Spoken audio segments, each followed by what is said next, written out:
All right. And let's take a look at the Standard this morning. I want to start off with the Standard because I don't think we'll revisit this story on the front page. It's about a fugitive CEC. Sakaja dragged to court over Kericha's disappearance due to matters contempt of court. Nairobi Governor Johnson Sakaja is facing possible jail term for reportedly helping his finance CEC Charles Kerich evade imprisonment by facilitating his alleged departure to Dubai after a court sentenced him for contempt over the county's failure to pay 106.7 million shilling debt to a law firm. Kerich has been sentenced to 3 months in jail, but the order is yet to be effected because he has gone underground, according to the petitioner's lawyers. Sakaja will be in the soup if the court finds that he has a case to answer in the long-running legal battle. I know it is a big story, probably at the county level here in Nairobi. Contempt of court is a big news, yes, but I don't know why. For some reason, I don't feel like this should be on the front page. Yeah, I know it is, and you don't understand the editorial decisions that people have to make. But to be honest, because we are reviewing the papers, this one should have been on page 4 or 5 there. Because they're bigger stories, like what's happening at Utumishi Academy, and probably, and even the matters budget, which I can actually see a lot of the stories inside the pages. What Duale said yesterday about Ebola, Kerich on the run, I don't know, CC on the run. Mtuko huwa wajia kwenye walikuwa anajua Kerich. Kerich is a journalist actually. Like, He's a senior journalist. I've worked with him. But a CEC on the run, on the front page of the paper, anyway. There are bigger stories, and actually if you open just the page 2 and 3, those stories are there. Panic hits schools as principals resort to closures of unrest. And it would appear that quite a number of schools have actually been forced to close down. Some of them here in Nairobi. Nairobi, is it Lenana's school has closed down. A number of other schools, I forget, but quite a number of schools have closed down. Naivasha girls, even I'm told even Limuru girls has closed down. So quite a number of schools, principals have been forced to close down the schools because of the threat of unrest and because of what happened at the Utumishi Academy last week. No one wants to take anything for granted. And they don't want to leave anything to chance. So will this continue? There was an argument yesterday in Parliament while they were discussing this that probably it's time for us to get rid of the boarding schools. Do you think we should? No. Actually went to boarding school when I was in class 4, and I really enjoyed my time in boarding school. I would recommend. You're one of the few people that I've ever had praising boarding schools. People don't like them. Let me tell you, I actually loved my experience. That is 9 years in total in boarding school. I would recommend. I tried boarding school. No, not for me. Anyway, meanwhile, the 9 Utumishi girls suspects have been detained for 21 days. That's still on page 2. And now they're talking about a play in the 2018 drama festivals that actually foretold Utumishi tragedy. Yes, that story in Andikwa, it is titled It Is Well. Yeah, it was by, which school? Cleo Malala, Butere Girls. It was by Butere Girls? Yes. Cleo. That story is on page 3. Yeah, and the MPs pushing for closure of boarding schools is on page 4. You see, now they've dedicated how many pages to those stories? 1, 2, 3, and it's about 6, 7 headlines on that. And I think they must have been under a lot of pressure because that ideally should have been on the front page. Matters budget also getting prominence on page 5. They talk about House Committee slashing executive budget. Mulikuwa mna complain sana. State House is getting a lot, Office of the President is getting a lot because forget about the finance bill. This is where the money should be spent. Initially, they had allocated State House about 16 billion shillings. They've reduced that to 12. Yeah. Now, these are the things you should be able to understand before the budget statement is read next week. Usizushe tu sana ati, State House amepewa 16, imekatwa. Office of the Deputy President has also gotten a slash. And it's there on page 5 of this paper. Soma, now some your budget, because as I tell you, before we actually get to that day, a lot more could have changed. So siongee vitu ambayo hujui. Hiyo story ya Sakaja iko huko page 6 where I think it should have been left there. But anyway, I'm not the editor at the Standard. Siwafunze kazi. Siwafunze kazi. Na siwezi jaribu kuwafunza kazi. Matters finance bill, Ruto plots land rent fixes to boost revenue. That is on the finance bill. That story is on page 7. Page 8. Page 7. Ebu angalia story page 8. Page 8 Yeah, we won't listen. Duale says Ebola plan unstoppable. Hata koti iseme nini. So it's unstoppable. And we shall not listen to Kenyans. That's a CS saying, honestly. And he's telling MPs, and they can do nothing to him. Yeah? Because, okay, fine. I think there's a better way to explain this. There's a way he would have told us this better. Probably at this point, there was too much emergency or pressing needs with this emergency, and we did it, and probably Kenyans need to understand us for that, and we do apologize. It's how you communicate. We will not listen to Kenyans on this one. Hata kama ni communications bana. Anyway, page 8. Yeah. So those are the main stories. Page 9, a focus on the World Cup, and not page 9, page 40. In the back page, standard. Due brothers take different paths to 2026 FIFA World Cup. These are brothers Desiree and Guela Due, who are meeting in. The siblings will represent different national teams in the World Cup. Yeah. Kuna mmoja wa France na mwingine kwa Colombia. Yeah, but they are brothers. Kumbuke DRC wanaenda World Cup. Hata wakiwa na Ebola. They are the only African country, not the only one, but at least in this region, DRC are representing us. To the World Cup. Starting next week, 11th. All right, that's a standard today. Sawa. Nayo sirudi hapa. Daily Nation. Tension in schools. That's the main headline on the front page of this paper today. Red flag. The National Parents Association wants urgent action taken to address rising student unrest. They talk about sudden closures, that a wave of disturbance sweeping across the country leading to the death of 16 students in a Gilgil school. Fire has forced the premature closure of institutions. Na zimekuwa mentioned vizuri hapa, we talked about them hapa kwa The Standard. They're talking about, nimeona Moi Forces Academy, LANET. Na ujue kwanza ni ya jeshi. Yes. Hata utumishi ni ya jeshi. Ya polisi. Ya polisi. Wametaja hapa pia Kiangunyi Girls High School kule Murang'a, Loreto Girls, Gitugi Girls, Njumbi High kule Murang'a, Naivasha Girls, we mentioned them. And then niliona wakisema ati most of these schools come from one place. Now you mentioned about 2-3 schools from Murang'a.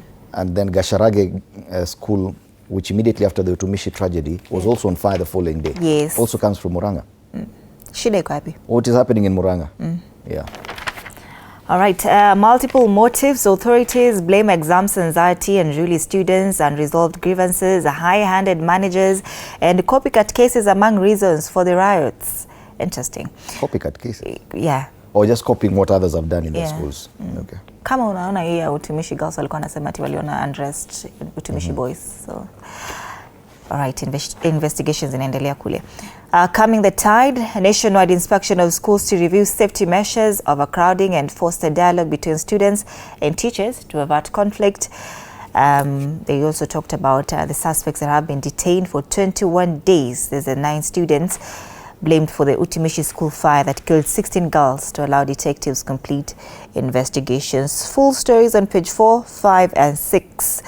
Yes, and the Daily Nation has given this story prominence, Sana, today in this paper. One of the dormitories that were destroyed by a fire at St. Joseph Seminary School on Saturday is also here on the front page. That is St. Joseph Seminary School. A seminary school? Yamani. Parents with their children outside Moi Forces Senior School LANET pia wako hapa on the front page after the institution was closed indefinitely yesterday.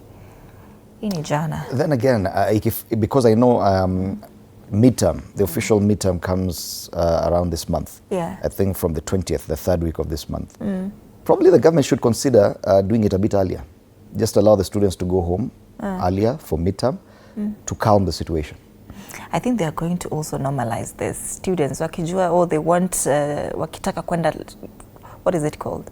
Midterm. Yeah, so they cause some sort of unrest and then At this point, I think we're just trying to take caution because fires usually come around, this kind of unrest usually comes during the second term. Back in the day, it used to be people who did not want to do the mock exams.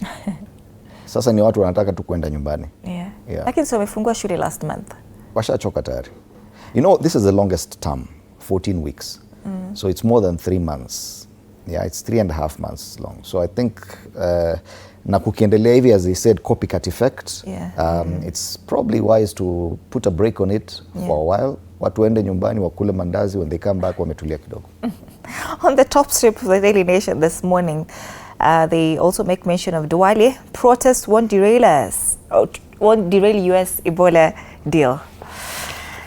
After recent floods havoc, brace yourself for El Nino. That is according to the World Meteorological Organization.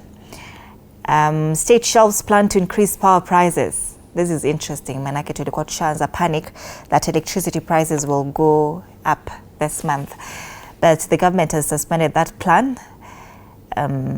Yes, and that's the Daily Nation. All right, the Star newspaper today talks about matters different. This is politics, purely politics on the front page, picking a flag bearer to rival President William Ruto. And Karua of the PLP party has backed calls for science-driven pick of flag bearer. Wacha hii maneno ati wanasema mimi niko na watu wengi, mimi niko na can we do proper polls to pick the flag bearer, because she insists she is also gunning for the presidency. And they've included Sifuna in this lineup. Kalonzo, Matiang'i, Karua, Gachagua, former speaker, I forget his name. Justin Muturi. And then we include Sifuna hapo. The other story is about Ebola, fireworks in Parliament as CS Duale defends US Ebola facility in Laikipia. Interestingly, this minister has been very quiet about this Ebola thing for the longest, until the president finally spoke and said, yes, I'm the one who okayed it. This is a Star in his paper. Right, so yes, those are the stories. Plus the budget. Security, education, 2027 general election dominate 3 trillion budget. And that's the Star. Fresh, independent, different. Grab yourself a copy of this one for 20 shillings. 60 shillings rather, not 20. 20 utapata. Taifa leo Hofu shuleni. They make mention of that story, whatever is happening, the school unrests. Wanafunzi 8 wa utumishi ndani siku 21. Unajua wengine wana report wanafunzi 9, wengine 8. Wenye wako huko mtuambie. Wenye walikuwa kotini ni 8. Ni 9. Ni 9. All right, roho mkononi kwa Gachagua mahakamani. Wachambuzi wa siasa wasema uamuzi wa wiki ijayo utazua mabadiliko mapya ya kisiasa. The court will rule on this case on 8th. That will be on Monday. Rais kupata miaka zaidi kuhudumu. Washirika wa rais wa Zimbabwe wataka katiba ibadilishwe. Lazima nikisema ni Zimbabwe. Wanataka katiba ibadilishwe ili ahudumu miaka 5 zaidi. Wow. Zimbabwe ni kama you guys are seeing good things. Linda Mwananchi sasa yalenga Mlima Kenya. Kundi hilo linalohusishwa na seneta wa Nairobi Edwin Sifuna na mbunge Babu Owino sasa linapanga kufanya mkutano mkubwa mjini Thika mnamo Juni tarehe 14. Na masuala ya spoti pia katika ukurasa wa mbele, mechi ya Haiti na DRC, hati kuhusu Ebola. Haiti pia wanaenda World Cup. Haiti hata hawana serikali. Wow. Wanaenda World Cup. Wow. Na wale wengine wako na Ebola na wanaenda World Cup. Nyinyi hamna Ebola, mnataka kuleta Ebola hapa. Hata World Cup hapafiki. People Daily. A huge focus on the budget estimates. Ruto's pet projects get huge allocations in 4.8 trillion shilling budget. So they say that the president's flagship programs emerge as some of the biggest winners in 2026-2027 estimates that also factor in 2027 polls. So some of the projects and their allocations, so 135 billion for the bottom-up economic transformation agenda. The budget committee allocated national electricity grid about 7.5 billion. Urban program 18.6 billion and 50 billion for construction of affordable housing units. Na zingine nyingi zaidi ziko hapa, so they've broken down this on page 6, matters budget estimates. And we've always said that people focus a bit too much on the finance bill, which is purely about taxation measures and how revenue will be collected. But once they collect the revenue, what are they spending the money on? Yes. And those are the budget estimates. So what has been allocated to education, to health? Kenyans are usually not worried about that, and I don't understand why. Yeah. Ni kama bado watu hawaelewi. Mbona usijali pesa zinaenda wapi? Wewe unataka kujali tu utapigwa ushuru. Ushuru ndio utalipa, ndio ujitegemee. Lakini pesa zinaenda wapi? So they've done this on page 6 of the People Daily, and I would encourage you to actually go look at it so that you know State House imepata pesa ngapi, Office of the President imepata ngapi, ni wagani wanakula pesa zaidi ya wengine. Yeah. Pale chini, utumishi girls fire, MPs push for scrap of boarding schools. That's a story we've discussed on other papers, and I think that's on page 8. Pale juu, there's an explainer on why we are seeing so many white butterflies. Have you seen them? I haven't seen them, lakini nimesikia hizo stories. There are many butterflies now. Yeah. It's a season, probably. It is a season. Wengine wanasema it's a disaster. Butterflies? Yeah. Signify disaster? Yeah. Wow, I didn't know. Okay. All right, that's the People Daily this morning. Right, Business Daily, Kenyatta's endeavors to get over 22 billion shillings in NCBA deal. These are the families of founding President Jomo Kenyatta and former Central Bank of Kenya Governor Philip Ndegwa. That story is on page 2. How fuel protests triggered freeze in electricity tariff hike.